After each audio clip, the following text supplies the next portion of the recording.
Yep. Inside, I want to kill myself.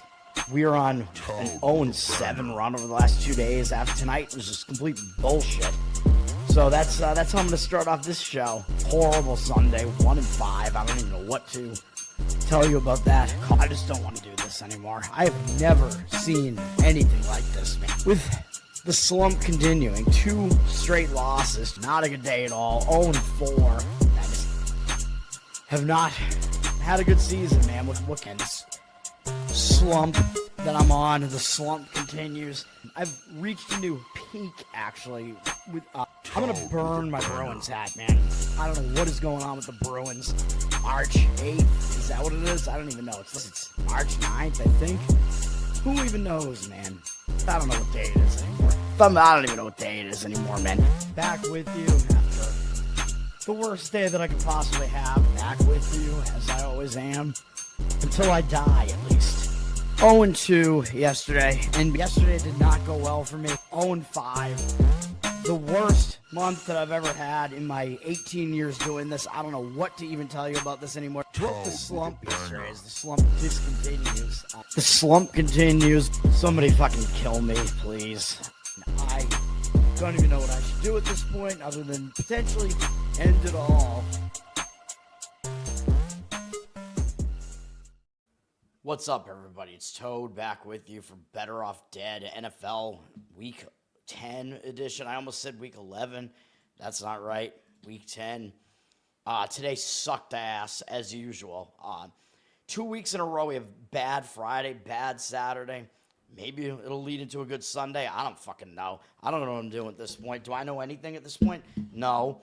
Although we would have had a winning day if it wasn't for bullshit in the fucking Vanderbilt game. Yet again, it's fucking Vandy going against them, screwing us. Auburn, we're going with Auburn. How about that, too? Auburn, it seems like every time I'm on them, some bullshit happens. Auburn, they were winning the game outright for a bit. They were within the spread for like the entire second half, pretty much. It goes into overtime.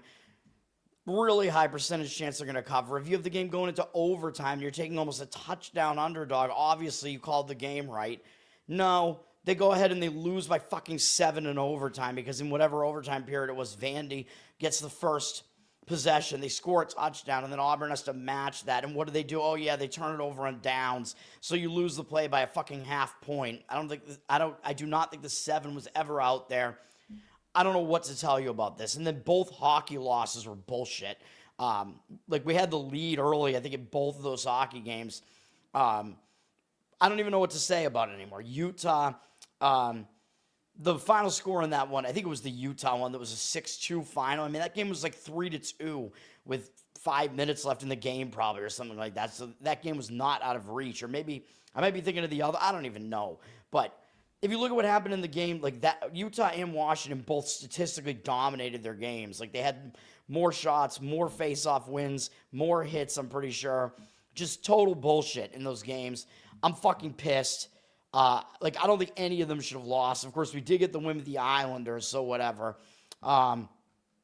Football, I mean, what do you want? Like, Texas Tech started off well. That was an easy win. Boston College didn't even get up for the red bandana game. Even though BC, that was a low-scoring game, pretty deep into the game. It looked like, yeah, they were like a touchdown away from covering for a bunch of it. And then all of a sudden, they're losing like 40-10. Like, what the fuck? I don't know what the fuck happened in that game. UConn won outright, so we got that game right. That was a good call. And finally, that one, Missouri basically got absolutely ass blasted by Texas A&M, so that was fucking fun. That one was never even close to happening, so that was a terrible call. Auburn, as we already talked about, was total bullshit. College basketball, good call by me on Boise State. That was a pretty easy win, even though the market actually wound up being against it. They won easy. I think they won by like at least 30, I think, in that game. That was an easy win for Boise. They actually scored over 100 points, which they usually do not do. Speaking of basketball, Suns-Clippers on right now. Isn't that just great? Everybody wants to watch that piece of shit. Colorado won and didn't cover because, of course, they did. Fuck them. They were basically never in position to cover that. So that was a loser, even though the market seemed to agree with it. Queens missed the cover by 2 points. I mean, they were just hanging around like close to that number the whole time. Queens was, and they fell on the wrong side of it in the end. I was thinking Villanova would just kind of take their foot off the gas, play a little bit slower, and that would get within that number there. But no, we lost by 1.5 points on that one. And then what was the other one? Oh yeah, Tarleton State. That line moved a lot. That line moved up to like 3. So hopefully people still played it because it won anyway. I mean, they won pretty easily. They would have won and covered any of those numbers. So we did get Tarleton right. And then the New Orleans Saints, New Orleans Saints. Oh, God. Am I projecting? Am I going to have a play on the New Orleans Saints this week? Oh, my God. The Pelicans got in the back door. That game, they were just kind of hovering close the whole time, and they were able to make a little bit of a run in the last couple of minutes and push it. They actually pushed it to within 3 points near the end of that game, and they lost by 6. So we did get the Pelicans cover correct. Jameson, what's up, man? No, yeah, I'm still alive for now. Probably not for long. Charles, what's up? Thanks for hanging out. Justin, did Missouri State win? I didn't even see it. Did they actually win outright against Liberty? If so, I was wrong about that game, but I did not give out a play on a dirty sock. What's up? Yeah, I'm gonna fucking end it all, man. What do you want? Dude, I'm never not. It's like every time I'm either playing on an Auburn game, on Auburn, or against Vandy, I wind up getting so fucking pissed off. It's absolutely ridiculous. Bobby, what's up, man? Wembenyama, I don't think he's possible to figure out. Like, he just has a physical advantage. Like, it doesn't even matter if you figure him out. Like, he just has a ridiculous wingspan. He's tall, and he can play kind of on the perimeter as well. I mean, there's no real recipe for doing that. Like, that was a game where I just think San Antonio just didn't really give a shit about the game. That was the reason why I went against them in that game. I was just like, bad spot for San Antonio. But maybe not a great sign that they didn't do that well against a Pelicans team that doesn't have their big man right now in Zion. But I don't know. Justin, Sam Houston versus Oregon State. I do not even know what's going on. What channel is that on? I have no idea. The CW or something like that. CBS Sports. I don't know. A late touchdown on an and then an interception to end the game. That's pretty crazy. I'm kind of surprised now Liberty is not going to make the conference championship. The most ridiculous game of the day, by the way, was a loser for our boy Rowdy Rhymes. You know who I'm talking about. The dude who has like cerebral palsy or whatever. And he's awesome, dude. He was on such a hot streak. You know who I'm talking about. He wears a hat. He makes those short videos where he doesn't even explain himself. He just tells you what his play is. But one of his plays, he had a parlay that involved Washington minus the points. I'm like, that's not going to be good because I liked Wisconsin in that game. I was somewhat considering making that a play today. And Wisconsin won the game outright, but that was one of the most ridiculous games that you'll ever see. Like, congratulations to anybody who had the under in that game because that game, the longest touchdown drive in the entire game was a 7-yard touchdown drive. the other one was 1 yard. Like there was a turnover or something that set up a 1-yard touchdown drive. Those are the only 2 touchdowns in the game. And Wisconsin's quarterback got hurt in the game. They put in some backup quarterback, or maybe 2 of them, and they both didn't do shit. And Wisconsin's leading passer in the game was their punter, who never actually lined up as quarterback. I think he just made 1 completion on a fake punt, and he was the leading passer with like 1 20-yard pass or something like that. And they won the game. Which I don't even know. I don't know what to say about that, but it's one of the most hilarious things. Wemba's had a slump the last few games. Well, one of them was against Houston. I mean, Houston can kind of counter him because Houston has the tallest lineup in the NBA, so that might be like part of the reason why. And I don't know. I mean, I think the spot was just kind of did San Antonio win that game or did they lose? I can't remember now. No, the San Antonio actually beat Houston, right? I don't know. Well, who's figuring San Antonio out? I don't know. San Antonio did lose to the Lakers, which I didn't really expect because San Antonio has the better defense, although San Antonio still covered in that game. I don't know. I'm not really watching all these games to see what's going on, but still, I think he's a physical freak. Like, I don't really think you could possibly, like, figure him out and, like, stop him.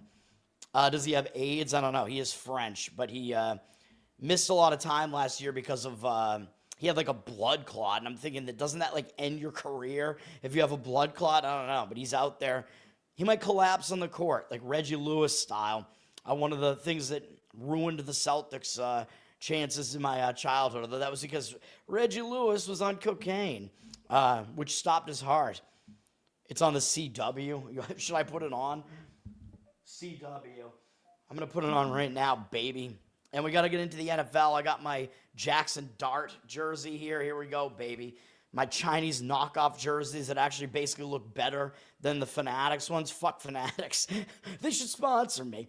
Fanatics, you got to pay like hundreds of bucks for these things. And then I'm like, nah, I'm going to get a Chinese wholesale jersey. And it's like almost the same quality. And they don't really fuck it up or anything. You just have to wait like 3 weeks for it to come internationally and then through the U.S. Postal Service. There we go. It's on right now. Sam Houston down by 3 in the third quarter, it looks like here. Seems like actually an interesting game. These two teams both blow, though. Dude, I forgot to talk about this game on my show, but Oregon State, I was correct about their game last week. They actually pulled off the upset against Washington State, which was that's their only conference rival, their only conference opponent. So that was a big game. So I kind of thought this was a little bit of a letdown spot for Oregon State. I just didn't know about Sam Houston having to go out to the Pacific Coast. Phoenix gave out a blueprint for figuring out Wemby. I don't know. I still don't think so. I mean, I think he's still going to do really well. Like I still just don't think you can really stop him. I'm gonna put on my Wemby jersey the next time I have a Spurs play. Just for you, baby. Just for Bobby. I don't know what we're talking about here at this point. Let me get into the NFL here, though. Both these teams are terrible. Yeah, for sure. All right. NFL, man. I mean, I'm going to give out 3 plays here, and Monday night is tentative right now. I'm going to wait for a little bit on the Monday night game because I do like one of the sides, but the market is kind of against it right now. So I'm holding off on the Monday night game, and I'm going to talk about it again on Monday morning and maybe give out a play on that at some point. We'll see. But I'm going to give out 3 other plays here, and you're going to hate these. I guarantee that. Well, you might hate one of them more than the other ones because you know me with my ugly underdog plays. You know there's going to be at least one of those in there. NFL, first game up. Unfortunately, we have more NFL Europe to deal with here. We have a Berlin game now, and next week there's going to be a game in fucking Madrid, where I've been, by the way. I've not been to Berlin. I've been to Madrid, though. I don't have really anything to say about that, except I think when I was in Madrid, I ordered a steak where I didn't know what the meat was going to be, and it was this really weird, rare red meat. It was very tender with some salt sprinkled on it. It was like a filet, and I'm almost certain that it was horse, but it actually tasted pretty good, so whatever, and it wasn't that expensive, so I'm not going to complain. It was like, I don't know, I was with some dudes, like, we got to find some food, man. Like, after midnight, like, hey, this restaurant is open. This doesn't look sketchy. Let's go eat here. Oh, they have a steak on the menu. All right. Oh, what is this? Oh, all right. The Berlin game, it does involve my Indianapolis Colts against the Atlanta Falcons. This is a hard game for me to read, man, because basically immediately you're going to know that the Colts are going to be a favorite here and probably favored by too much. So the public is probably still going to be on the Colts side and probably unjustifiably, and that is what the market is reflecting. Colts are down actually from a 7-point favorite to a 6.5-point favorite, which may have been, the 7 might have been the look ahead, so maybe the Colts got docked a little bit because of their performance last week. 77% of tickets, only 73% of the cash on the Colts. So market read, just pure market read says take the points with the Falcons. And generally, I would probably say, yeah, I would agree with that because I do think Indy is not as good as they look, as I've been talking about for a while now. I recommended maybe going against them last week, which wasn't one of my plays, but I did pick against Indy last week. Indy just has played a pretty easy schedule, man, so far. So I don't think they're as good as their record looks. Their offense has been pretty good, though. Now, the question with this game really is, though, which team is going to travel better? Because I don't think either of these teams is really used to going and playing in these Europe games. So which team is going to play better here? I don't know. That is the question. I think what you want to do is, like, look and see if you can find information about which team traveled over there earlier, because I think if a team got over there earlier and adjusted to the time zone earlier, that's a little bit of an edge. Although I know it didn't work out for Jacksonville, who should have had the experience going out there, and they had the edge of going out there earlier, and they still got completely wrecked. So who knows? Based on what happened last week, though, it almost looks like the Colts should be in a bounce-back spot, though, because they lost that game as a favorite at Pittsburgh. It did end a win streak for the Colts, though. So sometimes when you lose a win streak, it hangs you over into the next game, although that wasn't the case when the Colts lost to the Rams earlier. They came out and they just bounced back and destroyed the Raiders in the next game. So maybe they'll bounce back from it. One thing about this Pittsburgh game, though, is it was very misleading, the fact that Pittsburgh won the game outright. If you look at the stats in this game, it's not what you would expect. Indy outgained Pittsburgh by 140 yards, 143 yards. They first down them by 9 first downs, and they outpossessed them by a few minutes. The reason why they lost the game is because they had 6 turnovers, -5 in turnovers. That's ridiculous. That's an outlier. That's probably not going to happen again. So it does look like, based on that box score, you should expect Indy to do better this time, and they fucking better, because I have Jonathan Taylor in fantasy, and that's like the main reason I lost last week was Jonathan Taylor was a total no-show. And so was Patrick Mahomes, and he's on bye this week, so I need Taylor to do something here. As far as Atlanta is concerned, they're coming off a tougher game. They hung with New England. They actually played pretty well in this game against New England, although New England did outgain them, I think, by about 100 yards in this game. No, actually, I'm wrong. It was actually by less than 50. I'm wrong about that, because I know New England had some turnovers. They were -2 in turnovers that helped Atlanta stay in the game. But I think this was kind of a big game for Atlanta. I mean, they played close. They actually had a chance to win the game at the end, and they missed an extra point. Parker Romo. Looks like Atlanta should not have cut Younghoe Koo. What are they going to do? Cut every one of their kickers that misses an extra point? Oh, Koo misses an extra point in week one. No, he missed a field goal, I guess, in week 1. I think it was, that could have won them the game against the Buccaneers, which they should have won. Oh, yeah, you're cut from the team. Now Parker Romo misses an extra point, and that would have tied the game against New England. But he's still there. I don't know. And Younghoe Koo is on this team, the New York Giants, and it looks like he might play. I don't know, because they have Graham Gano too. So I don't know.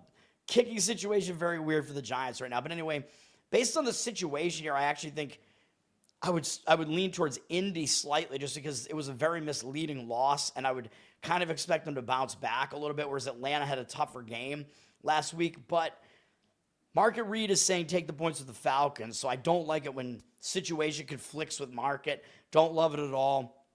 I don't know which way I'm going to go tomorrow, to be honest. And that game's going to go probably before I do my morning show tomorrow. So I don't even know which pick I would give out in this one right now. I mean, I guess I would say probably it depends on what number you have in your game, is what I would say. Like, if you're picking, on ESPN, whatever your game is, if you have 7 or 7.5, I would probably take it with the Falcons. But if it's 6.5, I would probably lay it with the Colts. I mean, that's how weak of an opinion I have on that one. The next game up is the game everybody's waiting for, baby. Browns and Jets. I know everybody wants this game. The Jets basically unloaded half their roster at the trade deadline, which we know they traded Sauce Gardner to my Indianapolis Colts. So, by the way, I'm assuming he's going to play for the Colts this week, I would guess. So the Colts should have that going on, a little bit of an improvement on defense maybe. The Jets traded, I believe, one of their defensive linemen. Was it Quinnen Williams, whatever his name is? He went to Dallas, I want to say. Is that right? Did I get that right? I don't even know. But we know that the Jets unloaded a bunch of their players, and that's basically a signal that, hey, we're packing it in for the season. Although you could have probably already guessed that, because the Jets have 1 win. But the Jets were kind of underperforming a little bit and a little bit better than their record would look. But now it looks like maybe the mindset of the Jets is going to be, we're just not going to give a shit for the rest of the season. So you got to try to weigh that, it's really difficult to figure out if that's going to be the Jets' mindset or not.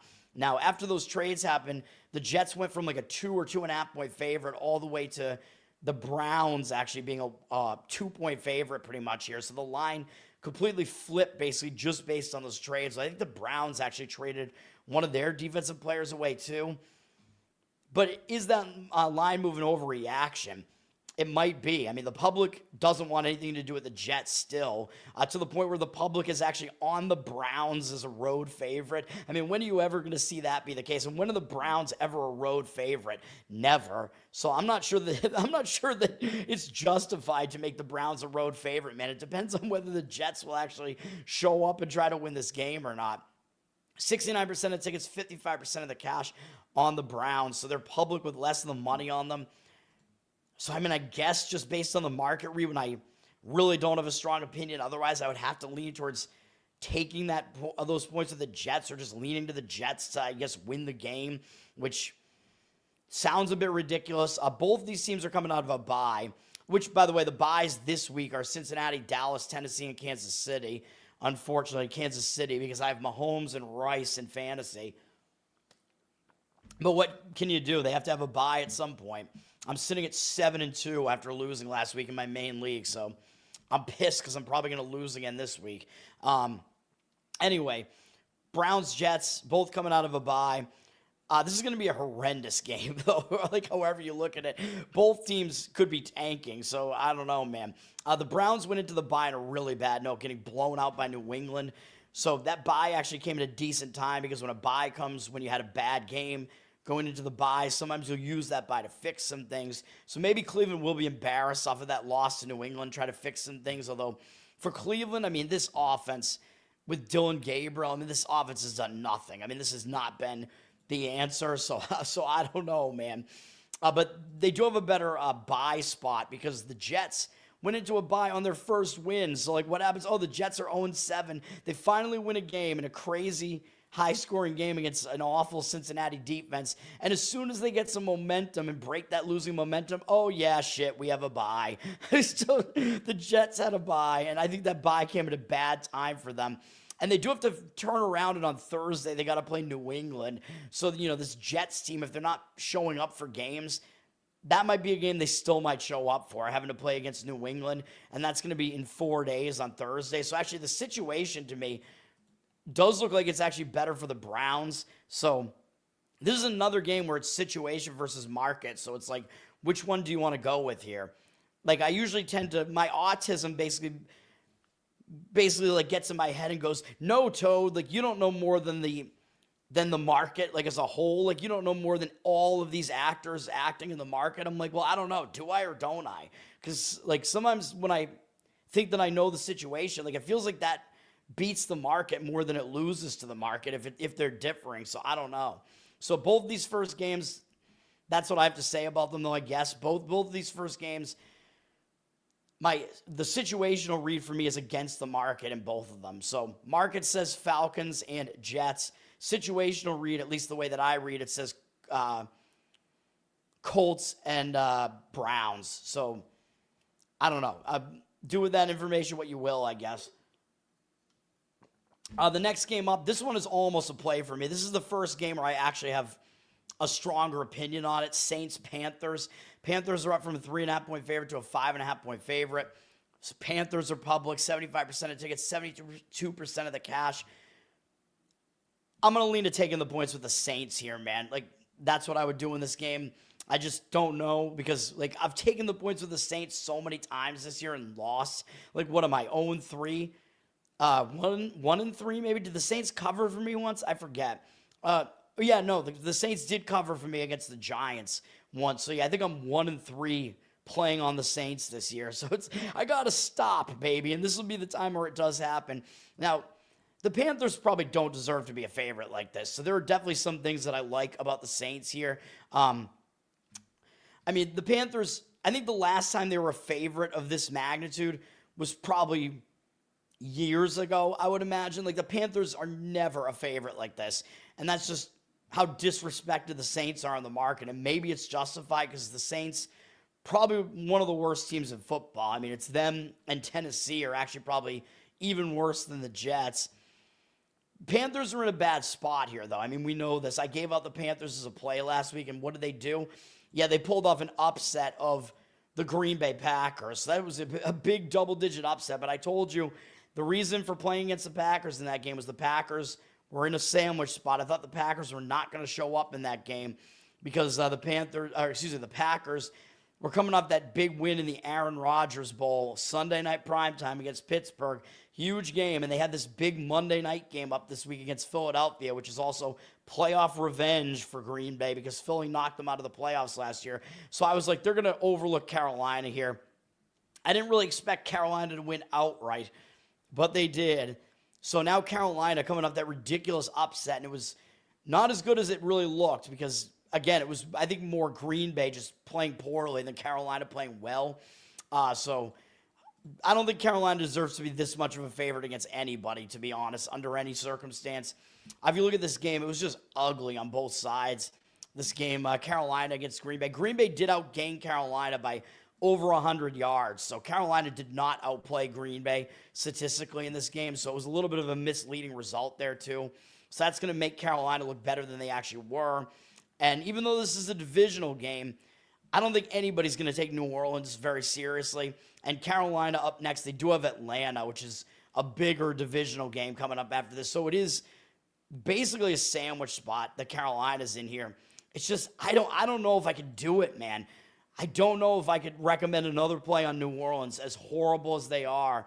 They're on a 4-game loss streak. I mean, they did get blown out in their last game, but this is going to be a second straight road game for them now, which I don't particularly love that type of setup. And they haven't had a bye yet, so it's actually a third road game in 4 weeks. So that does kind of worry me a little bit. And they're traveling from the Pacific Coast because they were just in L.A. all the way east. So I do worry a little bit about New Orleans. They're going to have Shaw again, or Shuck. How do you pronounce his name? I don't know. What is he? Shucking Corn? I don't know. The Louisville grad, him. I mean, he hasn't been horrible, really, but I don't know. Do we trust him? I don't know. I mean, maybe we trust him to cover against a weak team like Carolina. And, I mean, Saints have been embarrassed the last couple of weeks, and they were playing better earlier in the season.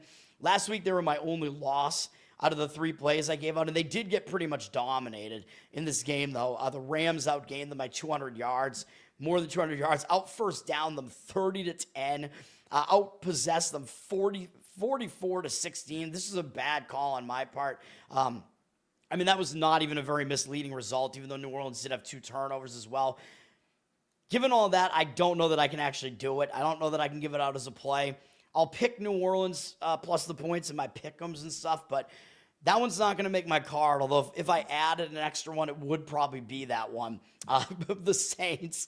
But I'm not going to do it, man. I can't do it. Bets on the spectrum, yeah. Well, obviously the Saints are garbage. That's factored into the line. Pulled pork sandwich spot, yeah. But, yeah, I mean, like, this team is garbage. That, like, thought is always built into the line, man. So that's why you're always getting a ton of points. Like, Carolina, I think they're 5-4 right now. There's no way they deserve to be 5-4. That Carolina team is shit. Like, they are not worthy of being above 500 at all. Like, they're definitely going to regress. And maybe it starts here. Like, they do not deserve to be a favorite of anywhere near this magnitude. And I'm pretty sure the 3.5 was the look ahead. So before last week's games, it was a 3.5, and now it's 5.5 entirely just based off of last week's results. So you know that you're getting value taking the points of the Saints there based on that number. Like, just looking at the number, that number is just too high. There's no doubt about it.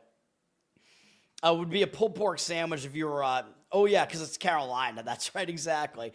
I think it would be a pulled pork sandwich if you were in a Carolina sandwich. Like if you had played Carolina the previous week and then you have to play them again next week. I think that would be the pulled pork sandwich spot. All right, Bills, Dolphins. You know it. It's going to be one of my plays, baby. You know what it's going to be, so I'll skip that one for now. Jaguars, Texans. This one is a difficult read for me. We're still in the 1 p.m. slate here. Texans down from a 3-point favorite to a pick'em here. 63% of tickets, only 52% of the cash. So I think the 3 was a look ahead. But I do think the Texans came out as a slight favorite here of like 1.5. And now all of a sudden, it looks like the Texans are public for whatever reason. Don't really know why they would be because the Jags have the better record. I don't understand why the public would be on the Texans. And the public doesn't like bad offenses usually, which definitely that definitely describes the Texans. Bad offense, good defense. So they usually fly under the radar. So I thought I was going to be leaning towards the Texans in this game, but the money is saying completely otherwise. So maybe I won't. This is a revenge spot for Houston, though. So Houston did lose at Jacksonville 17-10 earlier in the season. So a lot of times that second of the divisional matchup, you do want to look towards the team that lost the first matchup. Although I think it's stronger when you're getting that team as a road underdog. I think that's usually the strongest. Like if that team lost at home in the first matchup, now they're a road underdog in the second game, that works out a little bit better. As far as the scheduling spot here, Jacksonville didn't look very good, really, in their win against the Raiders, because I think people just don't give the Raiders any credit, and the Jaguars were they were a 2-point conversion away from losing that game in overtime to the Raiders. So even though they looked good and that they scored 30 points, I think the public is actually not going to give Jacksonville credit for beating the Raiders and almost losing to them, and they would have lost if it was if that 2-point conversion came through for the Raiders. Although I think the Raiders are actually not quite as bad as they appear to be based on their record. I mean, as you saw, the Raiders, I mean, they played pretty well on Thursday night, really. Or both teams just didn't play well. I don't know. However you look at it, that was one of the most horrendous games, really, offensively, that you'll ever see, the Broncos and Raiders.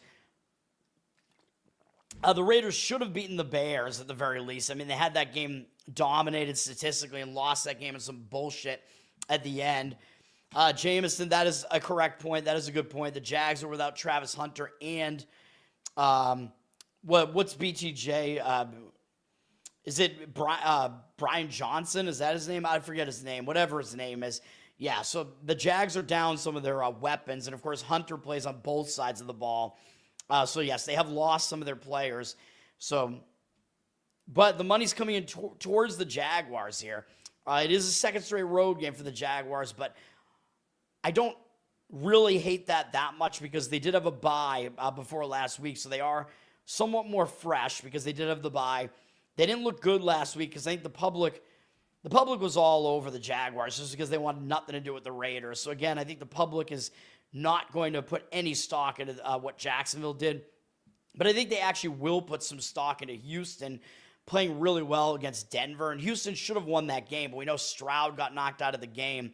My boy Stroud, I have one of his jerseys, one of those cool blue jerseys that are like the Oilers colors that are just going to piss off Titans fans. So shout out to our boy Andy, the Titans fan. If he's ever in the chat, he's going to be pissed when I wear that Stroud jersey. Houston, though, I mean, they played close against Denver. They still could have won that game, even though Davis Mills came into the game. Mills is at least experienced, although he's certainly not as good as Stroud. I think if Stroud was in there, Houston would have won the game. They blew the game late. They were winning the game 15-7 late in the game. They wound up losing the game in the end. I'm pissed because I had Houston as one of my picks. I think they should have won the game. But I think the public's going to like what Houston did there because they almost beat Denver, and Denver is the hype right now, man. Everybody's hyping up Denver because Denver's 8-2 or whatever. Everybody's saying they're going to go to the Super Bowl, which I don't think so. I mean, I think Denver's being very, very overrated right now. They've won a lot of close games, and this was one of them. But maybe Houston gets a little bit overvalued here. Oh, you know what? I'm an idiot. Obviously, I'm an idiot. The reason why the line moved from 3 to a pick'em, obviously, is because Stroud is still out. I don't know what I'm doing. Thomas Jr. That's what it is. Yeah, correct. I don't know what I was. Why was I thinking it was Johnson? Yeah, Brian Thomas Jr. Okay. But yes, the reason why the line moved to a pick'em is because Stroud is out. So Davis Mills is coming in. Yes, he's at least experienced, although he's not great. Although the Texans have not really relied on quarterback play much this year, so I don't know. I mean, the books are saying it's a 3-point downgrade, which isn't that much for a quarterback. Drop off from Stroud to Mills, you would think would actually be more. And it did drop the total down from 41.5 to 37.5. So we have a low total here in this one, man.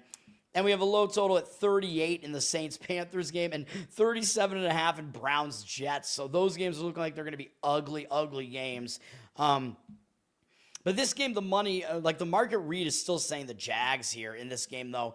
And maybe, but one thing that I will say about Houston is it's going to be the injured player spot because Stroud got knocked out of the last game. So this is going to be the first game that Mills starts. this season at least. So you know that I always talk about this in the first game where you have the injured quarterback. The team usually steps up their level of play because they know they have to like show up for that game, right? Like they have to put in a bigger amount of effort to win that game. But there is still an issue with Houston, and that is that they're coming off that close game against Denver. So they could be in a little bit of a hangover spot after that. And Denver, their defense is very physical. So is Houston. So that was a very punishing game. And by the way, I think teams after they played Denver, I'm pretty sure those teams are like 1-8 against the spread on the season or something like that. So it's not good. By the way, if you guys want to guess in the chat, there's one team this season where teams that played that team the next week after playing that team, the teams have not covered the spread at all. The teams are 0-8 after they have played this team. If you want to try to guess which team that is, and I'm laughing for a reason, so you'll probably be able to guess which team that is. But Denver is close. Teams that have played Denver, they've only covered the spread, I believe, once. You can check me if I'm wrong about that in the next game. So that is a concern. I've spent too much time looking at this one game, which I'm not even going to give it out a play on. But the money is saying Jaguars right now. I'm not really going to disagree with it, but we'll see. I'm going to give out a play on Ravens and Vikings, which hopefully that's going to be one that works out for us. We'll see. Jameson, you are correct, sir. The Jets are the correct answer to that. Teams, the week after they face the Jets, no team has covered the spread this entire season. And there is no team in that spot right now because the Jets had a bye last week. So no team is in the post-Jets spot this week. Yeah, it's just insane that that's the case. I don't even know why, because the Jets defense hasn't been that good this year. And usually they are pretty good. All right, yeah, Ravens, Vikings, I'm skipping it for now. I'll give it a play on that one. Patriots, Buccaneers, this is going to be a big game, man. The Bucs are a 2.5-point favorite. It looks like it's headed towards 3. So if you do like the Bucs, you got to try to get it at 2.5 or maybe money line it. 64% of tickets, 69% of the cash on Tampa. So the money is somewhat coming in on Tampa. Charles, you hate the Jets. I kind of like them because I've played on them 6 times this year, and those plays have gone 4-2. So I don't have really anything bad to say about the Jets this year. Last year I did because I think I had more losses than wins on the Jets last year. Now New England and Tampa Bay. New England, they're one of the hype trains right now. I mean, it's New England and Denver. Everybody's just anointing these two teams right now. And if you look at New England's schedule, it's been really, really fucking easy, dude. I mean, look at their wins. Their wins are against Miami, Carolina, Buffalo. Yeah, that was a good win on the road, fine. But then New Orleans, Tennessee, Cleveland, and then Atlanta. I mean, that's an okay win. But still, I mean, this has been a very, very weak schedule. They're going back out on the road again to face Tampa. And Tampa's going to be the best team that they've faced since Buffalo, even though, you know, I have my gripes with Tampa, meaning that, like, well, basically, that I think that they're overrated because they win a lot of one-score games. But the Patriots are probably overhyped right now. I mean, I think Tampa is a little bit less hyped. Patriots are coming into this game on a win streak. Still looking pretty good, even though they didn't cover last week. I think beating Atlanta still makes them look pretty good. Everybody loves Drake May right now. And this, by the way, is going to be May versus Mayfield on May's Field, on the Mayfield. And May in the state of the Mayflower. A lot of stuff going on. But this is like a quarterback MVP battle type of thing, man, where you have like Mahomes and Allen at the top, I think, right, for the MVP odds right now. And then for a while it was Baker Mayfield was in third. And now Drake May has overtaken him in third. So I actually think that Mayfield might have a little bit extra motivation here, man, because Drake May overtook him in the MVP odds. If they're following that, because Baker Mayfield has kind of fallen off a little bit. Their names are so close to the same, man. Draker Mayfield. I don't know. Bake May. That's when you smoke pot in the month of May. But yeah, Tampa, they look less impressive recently because they lost to Detroit, although everybody knows Detroit's good, but still Tampa only put up 9 points in that game. And then beating New Orleans, nobody's going to care that Tampa Bay beat New Orleans. Nobody's going to give them any credit for that. Tampa went into the bye off of that. So yes, technically I guess they went into the bye on a good note facing New Orleans, but I think they're going to use that bye to prepare for this, man. Like, I don't necessarily think that they went into that bye thinking like, oh, hell yeah, we're so good right now because we beat New Orleans. I don't really think so. So I don't think that bye is going to really be like a momentum stopper necessarily for this team or a negative. So I agree with the market in this one. I would slightly lean to Tampa Bay. This is a difficult read, but Tampa's faced a more difficult schedule so far, man. There's no doubt about it. Like, they also beat Atlanta on the road, although I think they should have lost that game. They played Houston, Philadelphia, Seattle, San Francisco, Detroit. Much more difficult schedule for Tampa Bay. I think Mayfield might be a little bit more motivated here because May has overtaken him, and Mayfield's the more long-standing quarterback that might be like, hey, take a step back, new guy. So I agree, Tampa. Plus, I think the bye might actually help them a little bit here. So I'll agree with the money in that one with the Tampa Bay side. Giants and Bears. Giants. I'm not going to give out a play on this, but I do lean to the Giants in this one, even though the market looks like it's saying Bears right now from 3.5 to 4.5. I don't like this spot for the Bears. 65% of tickets, 73% of the cash on the Bears for now, but come game time tomorrow, you might see the money start coming back in on the Giants here. It's not really a high total at 46.5, and it's sort of trending downward with money coming in on the under. I think the 3.5 maybe was the look ahead on this game, so I don't know if the look ahead's up right now, but usually on pregame, the opener listed was usually actually the look ahead. So the Bears got bumped up a little bit, I think, for last week. And what did we see the Bears do last week? Yeah, the Bears actually looked pretty good, even though it was against Cincinnati. I think people are giving Cincinnati more credit now because their offense looks pretty capable under Joe Flacco. So I think people are actually going to give the Bears a lot of credit for that win. Because they won 47-42, and that was crazy with the Bears blowing like a multiple score lead late in the game. Cincinnati made a multiple score comeback, took the lead, and then the Bears basically had no shot to come back and win after that, and they still did. And the Bears actually they kind of did because they only needed a field goal, but they scored a touchdown on like a 60-something yard pass, which covered the spread, which they wouldn't have done if they'd kicked a field goal. They would have only won by 2 and not covered the 2.5. So I got the pick right, at least in my pick comes with the Bears minus 2.5. Should have been easier because they were winning the whole game, but I think the Bears are going to get a lot of credit for that win, beating Cincinnati like that, scoring a ton of points, but I don't think the Bears are this good, man. I mean, they caught Dallas in a good spot. That was their first win of the season, and we know Dallas's defense is just horrendous, so I don't give the Bears that much credit for that win. As I pointed out, the Bears absolutely should have lost to the Raiders. Raiders outstatted them in the game. Bears blocked a kick at the end of the game as well. It was just ridiculous that the Bears came back and won that one. Beating Washington. Washington's just struggled this year, man, and of course they can't stay healthy now either, and it was a good spot, kind of, that revenge spot for Caleb Williams against Jaden Daniels after last year, so I don't put that much weight into that. And then the Bears beat New Orleans and Cincinnati. I mean, Cincinnati, again, they're not that good. They have no defense right now, or ever, really. And beating New Orleans, obviously, is not a big deal, except that I gave out a losing play on the Saints in that game. Of course I did. So, I'm going to continue to say the Bears are not as good as their record looks. Oh, and by the way, so they're coming off that really high-scoring performance against Cincinnati. Who do they play next, by the way? Oh, yeah, they play the Minnesota Vikings, which is a big divisional matchup. I mean, every one of these teams in the division is separated by basically 1.5 games. So, that's a big game coming up against Minnesota. So, I think the Bears might overlook the Giants here, man, as bad as the Giants have been playing. I know the Giants are 0-5 on the road, but you don't need the Giants to win to get this cover. You need them to just come within the number, although I know it's kind of a small-ish number, but they're getting at least above a field goal here. Giants didn't do well last week against San Francisco. San Francisco's still a pretty solid team. Now the Giants are going out on the road to face Chicago, but they're actually stepping down in class to do so because look at how much more difficult the Giants' schedule has been than Chicago's. I mean, look at the Giants, some of their losses, man. Yes, I know they lost to Dallas where Chicago beat them.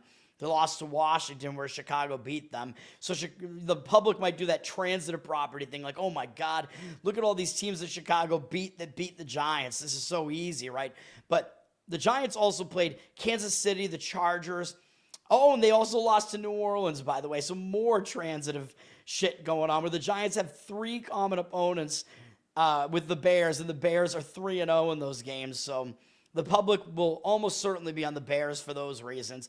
But yes, the Giants have played Kansas City, the Chargers, Philadelphia twice already, Denver, and San Francisco, and those 4 games that I just mentioned were their last 4 games. So the Giants have played a very difficult schedule, especially recently. And now they're coming off all those very difficult games. They're actually stepping way down in class to face Chicago. So after the Giants face that gauntlet, this is going to be an easier game for them, I think, man. So I do like the Giants plus the points in that game. I think it'll be a little bit of a bounce back. I think the spot is worse for Chicago there. So those are my thoughts on that one. All right.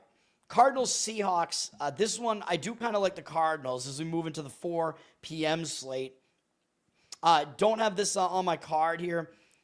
Don't have the cards on my card, but I do like the Cardinals. I think this is one of the better plays this week. So my stronger leans, at least you can kind of tell already, that are not plays on my card are the Saints plus the points, Giants, I guess, and Cardinals. I would say Saints first, then Cardinals, then Giants, and then I guess Buccaneers. And the other ones I am just really fucked up trying to read the rest of the games I've talked about. Seahawks are a 7-point favorite here. I think the look ahead was a 6-point favorite here for the Seahawks. 80% of the tickets, 83% of the cash on the Seahawks for now, but I think you're going to see some of the cash start moving towards the Cardinals. I've heard multiple professional opinions on the Cardinals here, and it mostly has to do with fading the Seahawks at the peak of their market value, which I agree is the case. I just have a few hesitations with Arizona here. But this is one of those spots where it is one of those avenging divisional road underdogs here because Seattle went into Arizona on Thursday night earlier this season, and they beat Arizona in a close game. So Arizona is an avenging divisional road underdog here. So they're getting a lot of points on the road now in a revenge spot against Seattle. So that does make it a pretty good spot for Arizona as far as that's concerned. For Seattle, I still think they're a bit overrated at 6-2, man. I think at some point you're going to see them regress a little bit. And they're coming off absolutely blasting Washington in primetime on Sunday night. And I think people at this point might actually give Seattle more credit for that than they're going to give Arizona for beating Dallas on Monday night. And Seattle did this in ridiculous fashion. I mean, they were winning the game 38-7 late in the game. They won 38-14. And very stupidly, Dan Quinn should be fired for this, man. He left Jaden Daniels in the game, and as you saw, he got hurt in a game that was totally out of reach. It was a 38-7 game. He was still in the game. He got hit. He bent his elbow in the wrong direction, his non-throwing elbow at least, his left, I believe, but dislocated elbow, and he's going to be out for a while now, man. And I'd been saying for a while that was going to happen just because there were way too many parallels with Jaden Daniels and Robert Griffin III, and this gets really, really freaky, by the way, because, yes, they're both black quarterbacks. They both have, like, a rushing element to their game. They were both on Washington, similar style quarterbacks. Now they both get seriously injured, but not only that, but they both got injured in the same stadium. They both got injured on the same yard line in this stadium, and they both got injured against the same opponent, the Seattle Seahawks. So how insane is that? Like, is that a coincidence, or are we living in a simulation? I mean, it's absolutely insane that every one of those things lined up. And it wouldn't have happened if Dan Quinn just didn't have Jaden Daniels in the game. Absolutely ridiculous. Yeah, the Avengers Endgame for Arizona here. There's probably, some voodoo dolls of RG3 and Jaden Daniels out there. But I still think Seattle, in the public eye, they're going to get more credit for scoring almost 40 points against Washington in a primetime game. And by the way, Seattle might actually overlook Arizona because they did already beat Arizona on the road, and Arizona's at the bottom of this division. And Seattle does have the Rams up next. And, of course, the Rams are right there with Seattle, I think, also at 6-2. So that's a huge game between Seattle and the Rams because those teams are tied in first place right now in the division. So there are a lot of reasons why Seattle might overlook Arizona here. Arizona's on a little bit of a shorter week because they played on Monday. So that does worry me a little bit. But they did have a bye before that. So they are still a bit rested. You could argue they're going to be in a little bit of a letdown spot, though, because beating Dallas is still a pretty big deal in primetime on the road. So that's kind of my one hesitation that I do have with Arizona here. Everything else seems to line up fairly nicely for Arizona, though. And Arizona, by the way, they're getting 7 points. Look at their losses this year. They've lost by 1, 3, 1, 4, and 4. So they have not lost any game by more than 4 points all season. So even though they have a bunch of losses, they've covered this number in every single game this season. They have not lost by more than 4 points, and they're getting 7 in this game. So another reason to look towards Arizona here. Again, my one hesitation is just that debatably could be in a letdown spot off of Dallas, but otherwise I do like it. Jacoby Brissett, I believe, will continue to be their quarterback, and I think that's better for Arizona. If Kyler Murray came back, I would definitely not want to be on Arizona because I think that would throw like a wrench into their team chemistry that they're building here. I actually think he's not even as good as Brissett at this point, as ridiculous as that sounds. I think Brissett might actually be the better quarterback here at this point. He can at least see over his linemen because he's taller than Murray. But Brissett, yeah, I mean, he's a veteran. He doesn't turn the ball over that much. He's pretty solid. So, yeah, I do like how that lines up for Arizona. That is definitely one of the stronger plays for me. Actually, maybe even stronger than the Saints, to be honest. So, I do like Arizona. Hasn't made my card, though. Lions and Washington. This game, man, it's going to be weird. Top and Raven. We'll go back on NDS and we'll talk about, they have asked me to come on and talk about sports stuff, so maybe I will. All right. I got to try to lower my voice a little bit here, man, because I don't know why. I just tend to talk very, very loudly because I get excited here. But let's go chill here, and we'll see if I can do it. Lions and Washington here, man. In this game, the Lions, although this seems like it makes it more boring if I talk that way. The Lions are up from a 3.5-point favorite to an 8-point favorite here. But this is obviously because Jaden Daniels is hurt. Okay, so yeah, the Lions are now, they were going to be a 3.5-point favorite. Now they're an 8-point favorite. So do I think it's an overreaction? I do, even though I know I said that when Daniels was hurt before, which was like 2 weeks ago. The line moved the line moved a little bit more than this on the Chiefs on that Monday night game. It moved like 6 points. And I thought that was way too much of a move. And yeah, Washington still lost the game and didn't cover. So yeah, I know it wasn't that good for Washington. Now we're going, we got Marcus Mariota in this game again, and he's also my fantasy quarterback this week with Mahomes on bye, so isn't that just great? But I don't think Mariota is that bad. Like, he is a downgrade, but I don't think he's that much of a downgrade, so I do think this line is still a little bit of an overreaction on the Lions for that reason. Mariota, he's used to playing because Daniels has been hurt multiple times in the last 2 years, so Mariota, I mean, we know he's also a veteran. He's been around for a while, so he's not going to be intimidated or anything like that. Hasn't looked good so far this year, really, though. Mariota. Lions are very public. 92% of tickets, 93% of the cash on the Lions. So the money looks like it's slightly coming in on the Lions, but they're a very, very public road favorite, and I think of too high a number. So my read would be, based on that, I would start leaning to maybe taking the points with Washington. But the way that this scheduling spot sets up, I actually think favors the Lions. So we know the Lions just lost last week to Minnesota, and that was one of my plays last week on Minnesota. That was a win. And what I said going into that game was the Lions had a big win over Tampa Bay. They went into a bye. I thought that bye was going to disrupt their momentum. And after playing Minnesota, who the Lions had owned over the last few years, they hadn't lost to Minnesota in, multiple games over multiple years. They had this game up next because I think they had this game circled against Washington because you remember what happened last year. Washington came into Detroit in the playoffs. And Detroit was the top seed, I believe, in the NFC in the playoffs. And Washington beat them as a double-digit underdog. So, you know the Lions have this game circled, man, because Washington ended their season last year, and it was a game the Lions obviously felt they should have won because they were the big favorite. And who was this newcomer to come in and beat them, right? So I don't want to fade Detroit in this game for that reason because I think they're going to be in a bounce-back spot because of that loss last week. And I think part of the reason why they lost that was because they were looking ahead to this game because this game does definitely matter to them.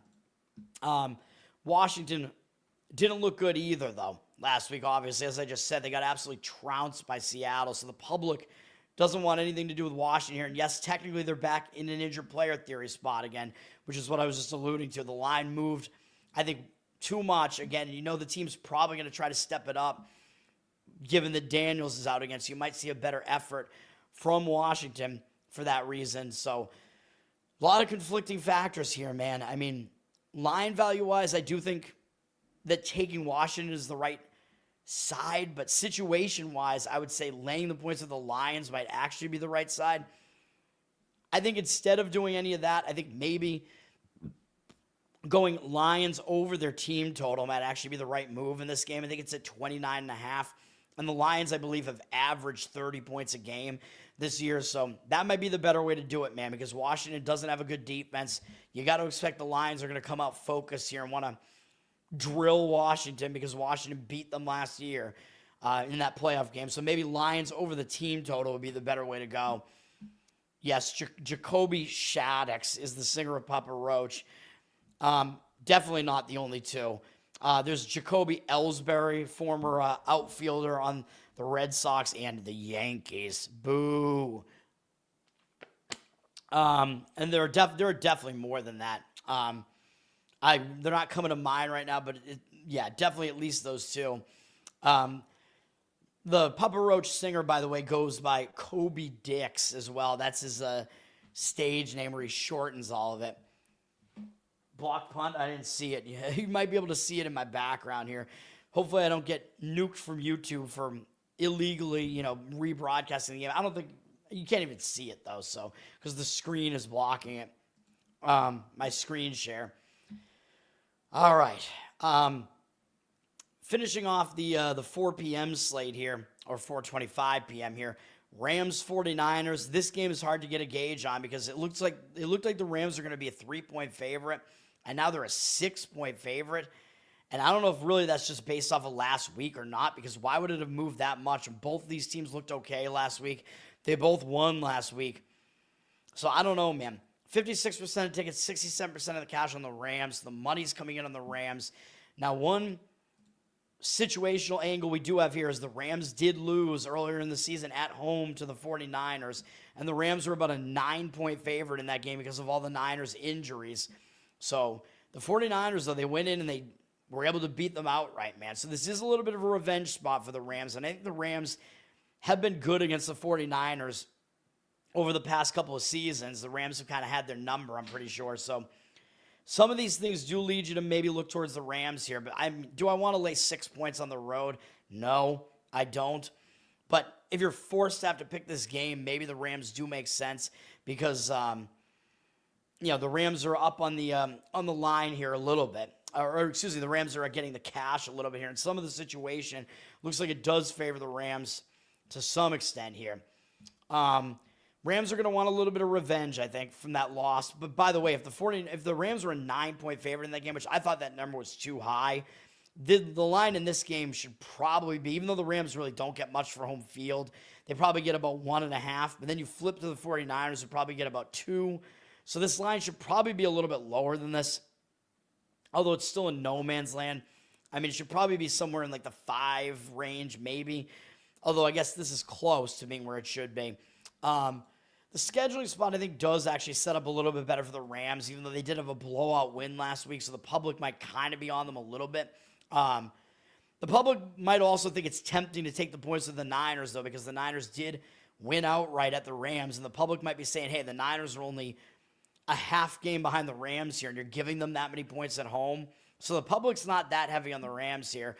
They're not going to put much weight into the Rams beating New Orleans, I don't think, or beating Baltimore without Lamar Jackson, or beating Jacksonville, really, necessarily. But yeah, the Rams, they haven't faced they haven't faced necessarily that difficult of a schedule, I guess, and some of their wins are not great. Their other wins are against Tennessee. Houston at least has a good defense, and then Indy is at least fairly good, so that was a decent win. Rams probably not as good as their record looks, though.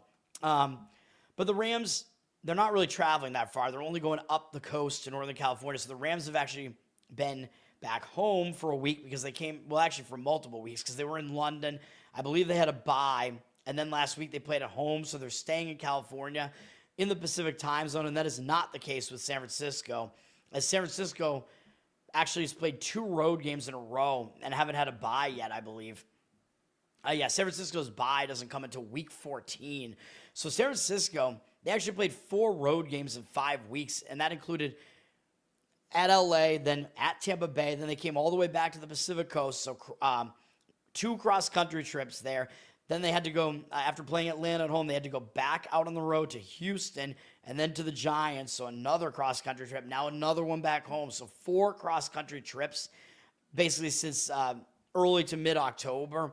So the 49ers have done a lot of traveling, so the travel situation doesn't line up that well. So I guess I will slightly agree with the Rams in that one, but don't really want to make it a play. I certainly don't. Jacoby Myers, yeah, that's true, even though he spells it with an I, which kind of throws me off. Where did Myers go? I forget, because the Raiders traded him away, and I forget where he even went. All right, Steelers-Chargers is going to be one of my plays, so I'll leave that alone for now. And then Monday night, as you guys know already, because you've been following me, I do lean to the Packers on Monday night, but as of now, the money seems to be disagreeing with it. Now, the Packers were a 3-point favorite on the look-ahead, and I think because of what happened last week, the line came out closer to like 2 with the Packers, but already it looks like it's a pick 'em. So for now, it looks like the money is coming in the Eagles, even though they're public. 76% of tickets, 85% of the cash on the Eagles. But by the time it gets to Monday, you might see this market shift around, and you might actually see the market read start reflecting the Packers here, which I think might be the case. So there's definitely the potential I'm going to give out the Packers as a play. I'm not going to do it yet, but I do think the situation does set up for the Packers here. Now, Philadelphia, they're coming out of a bye, but they went into that bye on a good note. They beat Minnesota and then got their revenge against division rival Giants before going into the bye.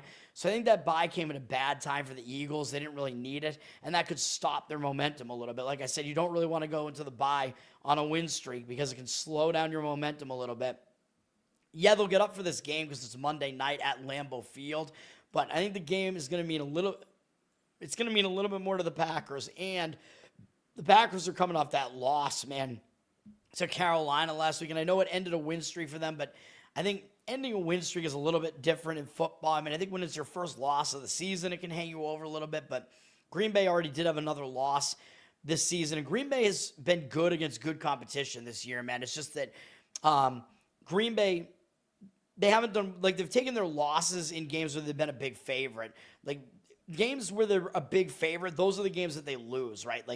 I pointed that out last week as part of my Carolina handicap. I said the games where Green Bay was a big favorite were Cleveland, Dallas, Cincinnati, Arizona, and Carolina, and Green Bay failed to cover every single one of those games, and both losses came in those games. But games where Green Bay has been facing better teams for the most part, although really that was just kind of Detroit and Pittsburgh and Washington back when they still had Jaden Daniels, where Green Bay was lined as a smaller favorite in those games. Green Bay did well in those games. So in this price range, Green Bay has won and covered every single one of the games where they've been priced like this. So that's a good sign that Green Bay does step it up in bigger games.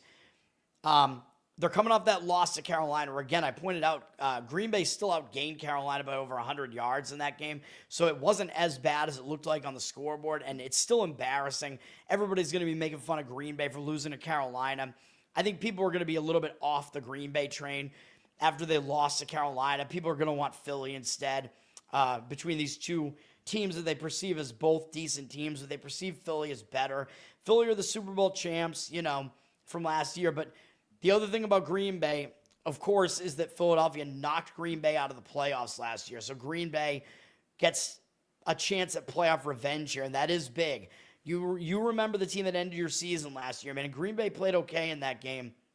They fell short. I think I might have given out Philly minus the points because the public was actually on Green Bay in that game, I think, as an underdog last year at Philly. The public was not really respecting Philly, but now it's a little bit different, and now the public is disrespecting Green Bay. And by the way, it's one of those situations where the public was all over Green Bay last week because they were facing Carolina, and now this week the public is basically off of them.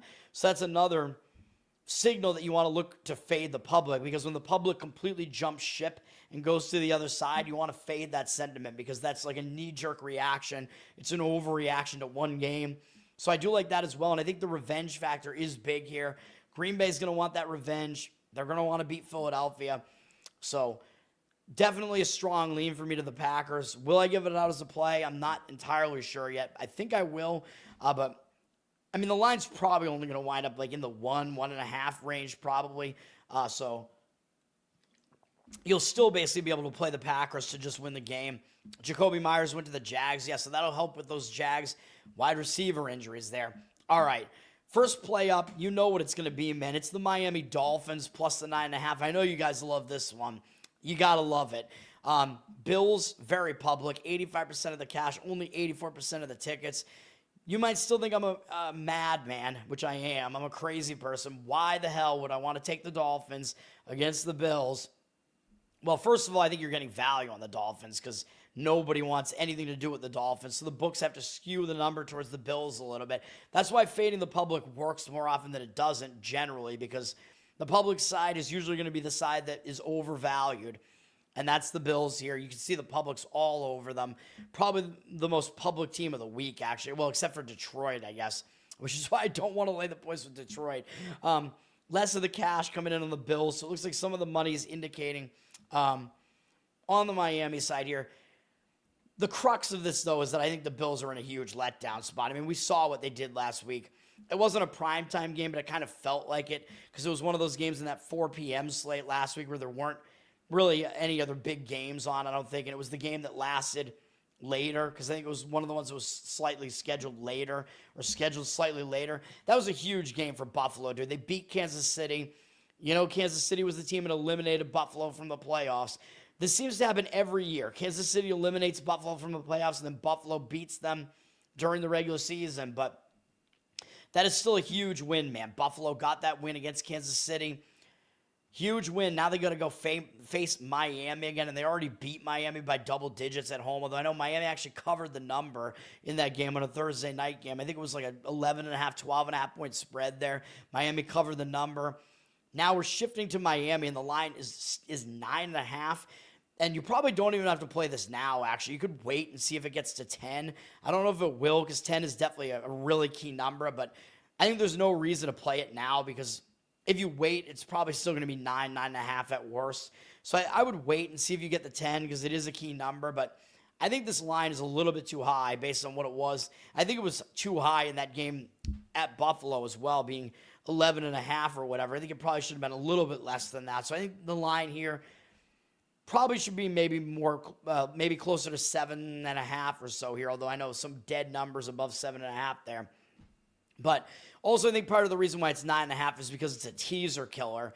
Like the books want to make sure that you can't do the long teaser and tease a number that's above 7 all the way down to below 3. So the books might do that. They might actually get the Lions up to 9 for that reason too, because I think the Lions actually make a very good teaser this week, because I think the Lions are absolutely going to show up and at least try to win that game because it's a revenge game for them. So I don't see the Lions losing that one. So I think Lions do make a good teaser leg right now. You can get it down from 8 to 2. That is definitely a good teaser leg. I don't know what I would pair it with, though, as far as one of the other teasers. But that one seems very good, crossing the numbers of 7 and 3 there. The other one is still kind of up in the air, though, as far as what I would do if I wanted to play a teaser. Like, what would be the other leg here? I don't know, man. It's actually a difficult decision. Because usually I'd look to take maybe an underdog, like, up. Like, maybe take the Jets up, because do you really think the Browns can, like, beat the Jets by, like, over 8.5 points or something? I don't know, man. Maybe a very low total game. As ugly as that seems, maybe that's the teaser play there. I don't know, man, if there is one. Or tie it into something next week. But anyway, back to Buffalo here. Buffalo also has Tampa Bay next week, and that's, I think, still a big game because it's Baker Mayfield against Josh Allen. It's still kind of like the MVP race type of thing there. So, yeah, I think it's a bad spot for Buffalo, and I think the spot's a little bit better for Miami, as Miami has extra time off because they played on Thursday. People saw them look really bad against Baltimore on Thursday. They only scored 6 points, and now Miami has extra rest off of that, which I think is helpful. When you have extra rest, and you didn't play well, that's going to help you out a little bit.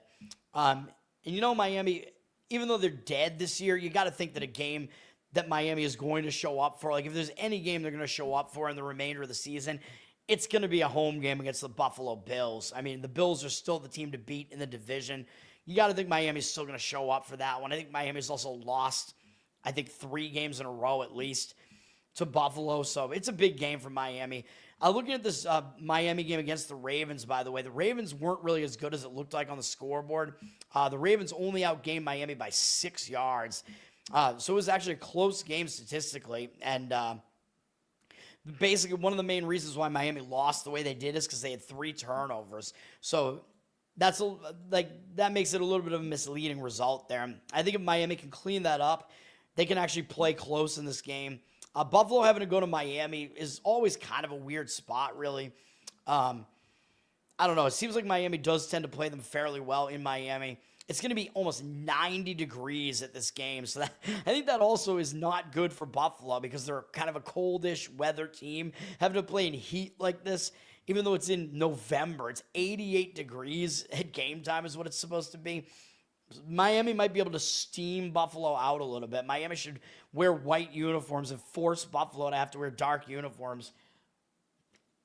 And it's in the middle of the day, so the sun's going to be bearing down as well. So that might be a little bit of an added edge there built into Miami that people might not talk about.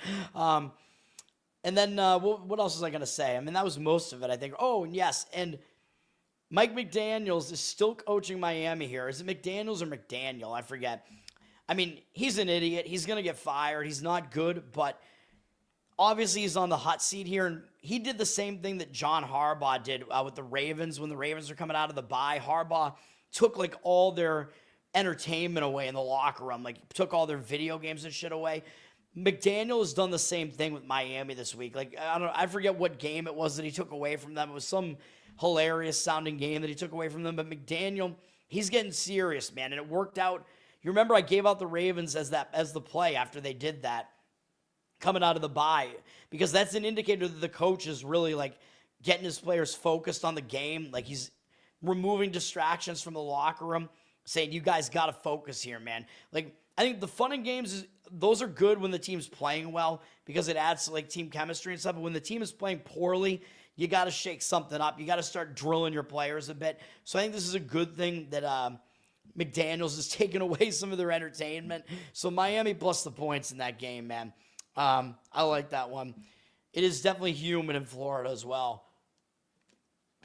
I don't know about this time of year, but probably still. It's just always humid there. I've been in Florida in the summer, and it's real bad. But I'm a New Englander, so I can't even dude, I deal with the cold real well. I don't deal with heat.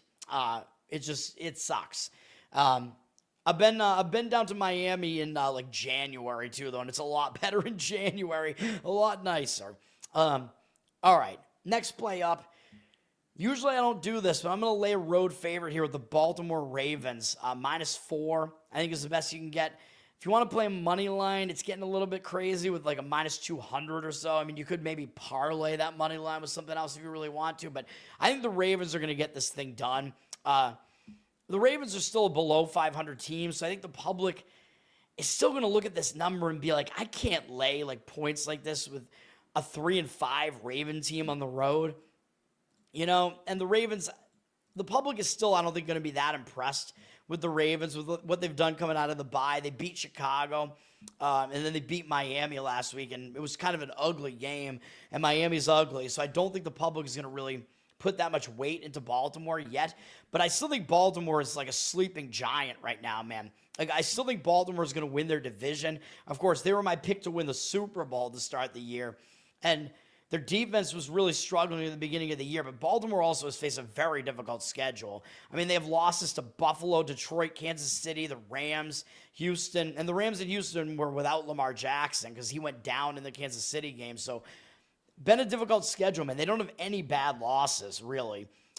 So, that is something to look at with Baltimore. I think Baltimore, in the situation they're in right now, I think they're one of the best teams in football. And by the way, last week was actually the reverse injured player spot that I talk about. Lamar Jackson came back last week, and usually there can be a little bit of a chemistry concern there. he can kind of be slow, like your star player can kind of be slow to ramp back up to speed, so usually that game you usually want to look to go against that team, and that was the only Thursday night game I've gotten wrong all year on the show. I didn't give it out as a play, but luckily. But usually the team, can start a little bit slow, and they actually weren't that good offensively in the game. But I think, it takes like a game or two to get your bearings again. So I think in the second game with your star player back with Lamar Jackson, you're going to be a lot better than you were in that first game. They've had extra time to do something here because they played on Thursday. I think that won't stop their momentum having the extra time off because I think they realize they didn't play that well in that Miami game, and they can't take their foot off the gas right now, man. Baltimore, they got to catch up in their division, so they got to win all these games. Even though usually I would say a road out-of-conference game, you don't want to look to play on the team. It's a road out-of-conference favorite because usually they're going to overlook that game because it's one of the games that means the least on their schedule. But Baltimore needs every win they can get right now, man, to try to get back in this because right now, like, they're not focused on tiebreakers. They're focused on winning fucking games. So that's what they got to do here. It's the second game with Jackson back, which I think is going to be helpful to them as well. Baltimore, their defense has actually started to play better recently too, although I know they've started to face worse offenses, but Minnesota's also not a very good offense.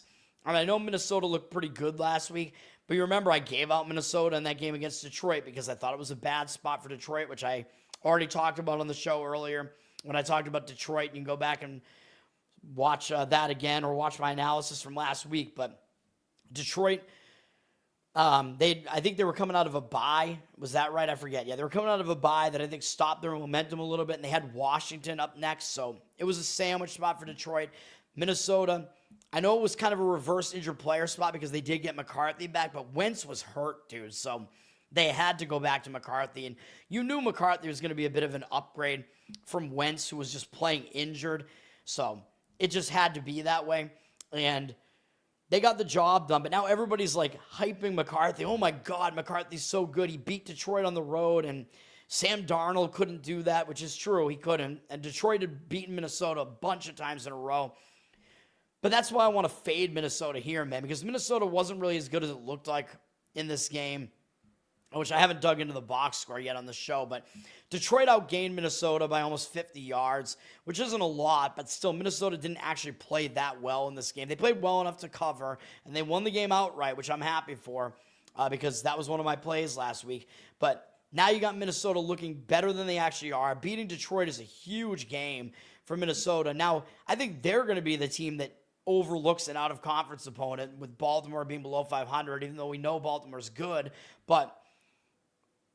and I think people are going to think, hey, if Minnesota beat Detroit and Detroit beat Baltimore, then how could we possibly lay points with Baltimore, right? So I think the public might actually do that transitive thing here too, because we saw Detroit beat Baltimore with Lamar Jackson on Monday night. So how could you possibly lay points with Baltimore here, right? Like it doesn't look like the public's going to want to do it, but that's why I want to do it. And Minnesota, after they play Baltimore here, oh yeah, they have Chicago and then Green Bay. So this is a divisional sandwich here where they're playing all of their divisional opponents surrounding this game. So I think this is the game that Minnesota overlooks, man. And they take a step back. Baltimore's the better team, even though their record doesn't look like it. They're so much the better team that they're laying 4 points on the road here. I like it. Lay the points of the Ravens. I think it's a sandwich spot that Minnesota's in here, as ridiculous as that might sound. Let's do it. There we go. Ravens. Yeah, Florida is bad in the summer for sure. You parlay them. I mean, I recommend against parlaying because one loss takes down the entire parlay. Books want you to parlay. That's why they advertise so much, because they never give you good enough odds. So me knowing that I don't have an edge on parlays, I can't do it. Although doing it, for fun and whatever, fine, but you just got to understand that it's more entertainment and that you're not going to be able to beat it long term, really. Sam Houston, are they going to win the game?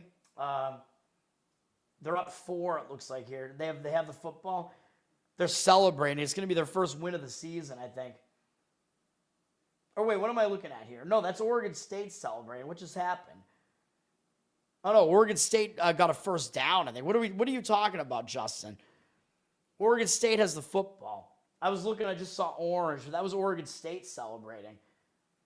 but they have to get a touchdown. This is going to be an interesting end to this game here. So you might get my live commentary while I do this, but I have to give out my last play too, which is going to be on the Chargers -2.5, and I found this at -111. I didn't see it at -110 anywhere. It's at 3 reduced juice at some places now, but I think I would lay -2.5 up to like maybe -115. If not, then maybe lay the 3. But of course, 3 is a key number, so you want to try to get it below the 3. You could maybe, they're going for the end zone here, man. Oregon State is. Sam Houston, this is going to be a huge game for them if they get the win, though, because they don't have a win this season, although they actually had 10 wins last season. I don't know why Sam Houston changed their offense this year, man. Oh, he maybe could have caught that. Anyway, Chargers with the line, get the best line that you can. You can play money line on this, too, if you want to. But I like the spot for the Chargers here, and I don't like the spot for the Steelers. $2 on tonight's would have paid over $3,000. You don't care about $2, I guess, but I mean it's still you should get better odds than that. It should pay you even more than that. So like long term, it's still going to be a loser. Although like I'm not going to knock you for paying $2 for it. For my autism, I can't do it though because I'm like I always need an edge. What happened? There was a turnover in this game. But I thought you said they could have kneeled. Oregon State only has 1 timeout left, so why did Sam Houston not kneel, or were they not able to? I don't know, man. This is going to be a crazy ending. Holy crap. I don't know what down it is right now. But Chargers. Yes, let me try to talk about the Chargers. The money's coming in on the Chargers, 51% of tickets on the Steelers. Everybody's, I think, overvaluing the Steelers right now, man, and overlooking the Chargers as usual, because people don't like this Jim Harbaugh offense where he plays like kind of a possession style, though he's not really doing that as much this year. He's unleashing Herbert a bit more because Herbert was hurt the prior 2 seasons, so now he's healthier. But 59% of the cash on the Chargers. They are headed towards 3 here.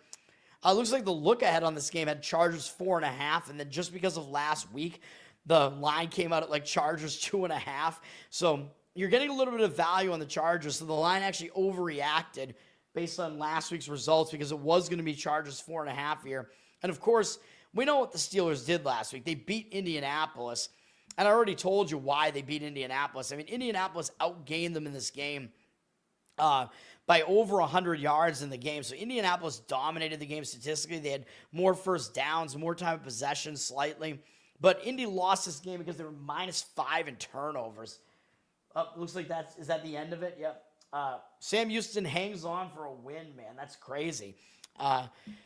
Able to get the win as the underdog there. I don't know how big of an underdog they were, but Sam Houston with the win there. But anyway, yes, the Colts had 6 turnovers, as I already mentioned, -5 in turnovers. I mean, that was a game that Pittsburgh looked better than they actually were, and that was a huge win for Pittsburgh, man, beating the team that was atop the AFC there. Now what does Pittsburgh have to do? They have to go out on the road to the Pacific Coast for the first time this season. Pittsburgh has not played further west than Cincinnati all season so far. So now they have to go out to the Pacific Coast. They have to change time zones. And all the way out, not only all the way out to the Pacific Coast and changing time zones, but for a late night game at 8:20 p.m. Eastern time. So that's going to be, I talk about this, the biological clock shift. People always talk about the West Coast team having played the early East Coast time. That's not the worst spot. The worst biological spot is the Eastern time zone team going all the way west because the game doesn't end until midnight their time sometimes or whatever. So they can really be getting fatigued at the end of the day based on their biological clock. So it is a pretty bad spot for that reason as well.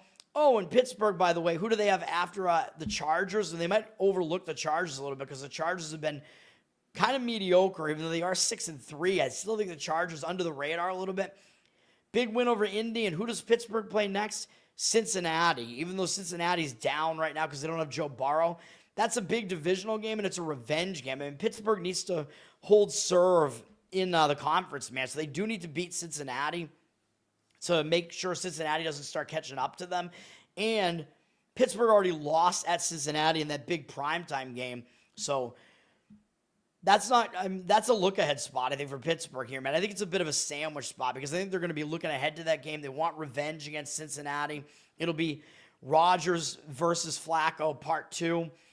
So, yeah, I don't like the spot at all here. And Pittsburgh has played a bunch of, big games in a row, man. They played Thursday night primetime against Cincinnati in Week 7. And then in Week 8, they had the primetime Aaron Rodgers Bowl. Sunday night against Green Bay. Then they had a big game last week, even though it wasn't a primetime game, against Indy. Now it's another primetime game against the Chargers. That takes its toll as well, man. It's a bad spot for Pittsburgh. And as far as the Chargers are concerned, they're under the radar right now, and they haven't had to travel that much over the last few weeks. They were actually at home for 2 straight games. They righted the ship, and then they only had to make one travel spot out to Tennessee last week, and they didn't look good in the game. They only beat Tennessee by 7. So I think the public is kind of off the Charger train right now because they don't care about the Chargers beating Miami barely back in Week 6. That doesn't look very good for the Chargers. Losing to Indianapolis, oh, by the way, ding, ding, ding. The public's going to see that, I think, and think, hey,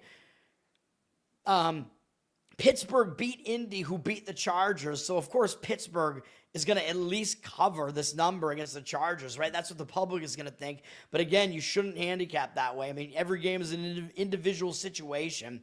And the Chargers were better statistically in that game against Indy than it looks like on the scoreboard. I mean, you can see here Herbert threw for 420 in the game. So, it was a better game for the Chargers than it looked like on the scoreboard. So, again, that kind of puts me that has me looking towards the Chargers as well. But yeah, the Chargers, then they beat Minnesota with an injured Carson Wentz. Nobody's going to put that much stock into the Chargers doing that. And then nobody cares about them beating Tennessee and not even covering. If anything, that's going to make the public not like the Chargers as much. But I do. They're coming back home. The spot is a lot worse, in my opinion, for Pittsburgh. And I think the Chargers are the better team. And the Chargers, they don't get much for home field. They probably only get about 2 points at most for home field, maybe 1.5. So the odds makers are telling you the Chargers are actually the slightly better team here. I agree with it, and it's a better spot for them. Lay it with the Chargers. You could probably still find it at minus 2.5 at slightly juiced, up to minus 115. But I mean, I'm probably okay with laying the 3 as well. Yep, Sam Houston won. It was a 20.5 point spread. Yeah, I mean, that's, even though Sam Houston, bad team, and 20.5 is too high. I mean, Oregon State's still pretty bad as well. So, yeah, I think that spread was a bit too high. I didn't talk about that on my show, but that's going to do it, man. So, hopefully we get some wins. Hopefully you guys like these plays. I got to try to get some sleep. I got to get some more water, too. Again, Miami plus the 9.5, but I said wait on that to see if 10s show up. I don't know if they will, but I like that one. Baltimore minus the points, and Chargers minus the 2.5. You might have to lay 3. 2.5, again, I would probably do it up to about minus 115 because you get on the better side of the 3. I saw it at minus 111 at one of the books that's slow to react in Massachusetts. So that's what we're going with. Charles, thank you, sir. We need to get back on track after 2 losing days, although today was not that bad. A slight losing day, although it pissed me off still. Yesterday was a lot worse. Let's bounce back. Let's get back on the winning track. Let's do it. Learn to Toad on Twitter. Learn to Toad on Instagram. Like and subscribe here to the YouTube channel.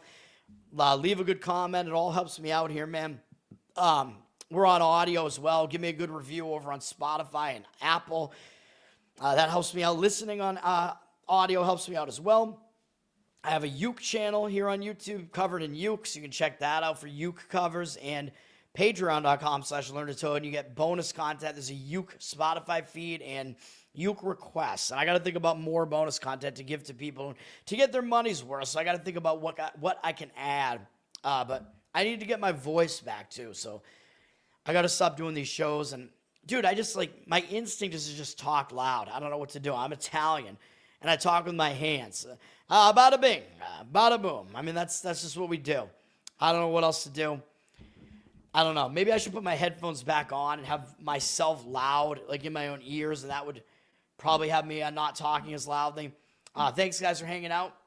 Let's get some wins tomorrow. I'll be back in the morning because I know there's going to be some probably college basketball, usually light college basketball on Sunday, and then There'll be some NBA and NHL, probably light on all three of those, but we'll see. Italian Toad, I don't know if he's better than Boston Toad, but they're both kind of the same thing. A lot of Italians in Boston. In the North End, kid. That's the way that it is. All right. It's late, guys. Peace for now.